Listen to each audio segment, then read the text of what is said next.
इयत्ता 6वीत शिकणाऱ्या आदित्य ओलेकरचा या ठिकाणी मृत्यू झालेला आहे. स्विमिंगमध्ये पोहत असताना या ठिकाणी मृत्यू झालेला आहे. आपण पाहू शकता हाच तो स्विमिंग टँक आहे आणि याच ठिकाणी आदित्य ओलेकर हा बिरनाळे हायस्कूलमध्ये निवासी शाळेत इयत्ता 6वीमध्ये शिकत होता. दुपारी 4 ते 6च्या दरम्यान या ठिकाणी पोहत असताना त्याचा दुर्दैवी मृत्यू झालेला आहे.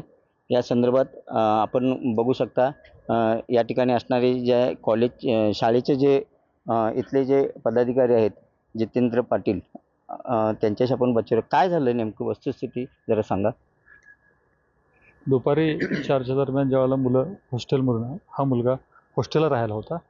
हॉस्टेलमधील एक 40 मुलं रेग्युलरली आज शनिवारी हाफ डेमुळं नंतर मुलं ज्यावेळेला शाळा सुटते त्यानंतर मोकळ्या वेळेत आम्ही सरावासाठी त्या मुलांना बॅचकडं परवानगी देतो. मग ते करत असताना इथं स्विमिंगच्या वेळेला ज्यावेळेला एकत्रित मुलं आली हॉस्टेलची त्या दरम्यानच्या काळात तो बुडल्यामुळं त्याची ही दुर्दैवी घटना घडलेली आहे.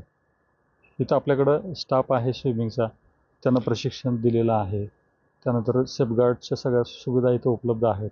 ज्या मुलांना स्विमिंग करता येतं त्यांना फ्लोटर्सची पण व्यवस्था इथं आपण केलेली आहे. पण ज्यावेळेला आपल्या शाळेतील किंवा इथल्या स्टाफनं विचारल्यानंतर त्याने ते आपल्याला तो मुलगा स्विमिंग करता येत होतं असं सुरुवातीला सांगितल्यानंतर मग आपण त्याला स्विमिंग टँकमध्ये पाठवलं. ज्या मुलांना स्विमिंग करता येत नाही त्यांच्यासाठी फ्लोटरची सुविधा आहे. एक्स्ट्रा सेफगार्डची पण अरेंजमेंट आपण या ठिकाणी केलेली आहे. नातेवाईकांनी सांगितलं मुलाला पोहता येत नाही आणि हे सगळं तुम्हाला संस्थेला सांगितलं असताना त्यांनी मुद्दामून पाण्यात सोडलं. काय झाले नेमका प्रकार? मुलाला पोहायला येत नसताना सुद्धा तुम्ही इथं सोडताय त्यात? आमच्याकडे जे मुलं हॉस्टेलला राहायला आहेत त्या ज्या मुलांना पोहता येतं त्यांनाच आपण आज सोडतो. अदरवाईज जे मुलं लहान आहेत KGची मुलं असतील किंवा बाकीची मुलं तिकडं अगदी 2.5 ते 3 फुटाचा एरिया आहे त्या ठिकाणी पुढं आपण कुणाला सोडत नाही. हे फक्त बिगिनर्स मुलांच्यासाठी या ठिकाणी इथं व्यवस्था केलेली आहे आणि ज्या मुलांना पोहता येतं किंवा एखाद्या स्पर्धेच्या सरावासाठी म्हणून आपण त्या ठिकाणी पुढे व्यवस्था केलेली आहे. तिथं 7 फुटाची डेप्थ आहे आणि इकडं जवळजवळ 2 फुटाची डेप्थ आहे. मुलं ही पोहत असताना इथं कोण जबाबदार शिक्षक प्रशिक्षक कोण होता का नव्हता? 2 टीचर आणि एक टेक्निकल स्टाफ होता या ठिकाणी. त्यांच्या लक्षात आलं नाही काय? कधी लक्षात आलं? लक्षात आलं सर, जेव्हा तो खाली पडल्यानंतर बुडाल्यानंतर आमच्या त्या टेक्निशियल स्टाफने खाली उतरून लगेच त्या मुलाला बाहेर काढलं. आपल्या संस्थेची गाडी इथं कायमस्वरूपी आहे उपलब्ध. त्या गाडीतून लगेच हॉस्पिटलला दाखल केला. इथे CCTV नाही आहे?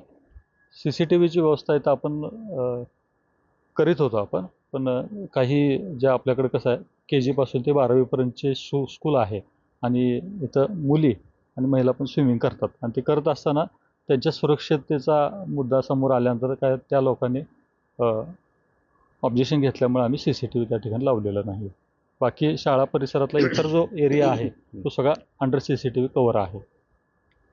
नातेवाईकांनी तुमच्या संस्थेला जबाबदार धरलेला आहे की तुमच्या हलगर्जीपणामुळेच त्या मुलाचा मृत्यू झालेला आहे आदित्य ओलेकरचा?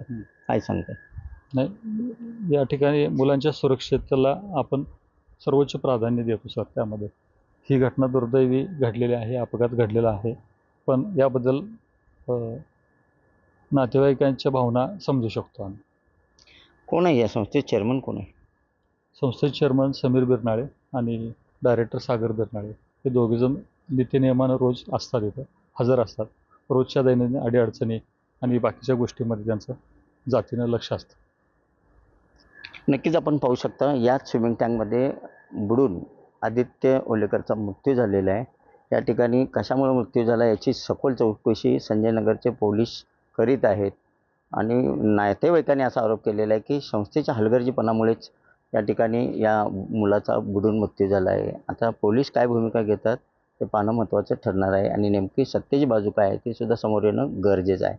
कॅमेरामन सुजितसोबत मी शंकर देवपुळे, TV9 मराठी, सांगली. नमस्कार, मी पोलीस निरीक्षक सतीश कदम, संजयनगर पोलीस ठाणे. संजयनगर पोलीस ठाणे हद्दीत आज रोजी बिरनाळी स्कूल या ठिकाणी निवासी हॉस्टेलमध्ये शिक्षण घेणारा मुलगा नामी आदित्य विकास ओलेकर, वय वर्ष 12, 6वीत शिकत होता.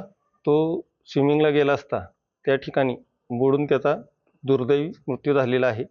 सदरबाबत नातेवाईकांनी काही शंका उपस्थित केलेल्या आहेत.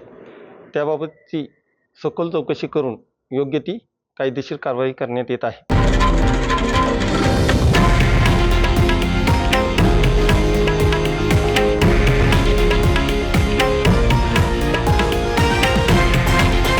हे आहे देशातील नंबर 1 न्यूज नेटवर्क आणि आपण पाहत आहात TV9 मराठी, एकमेव.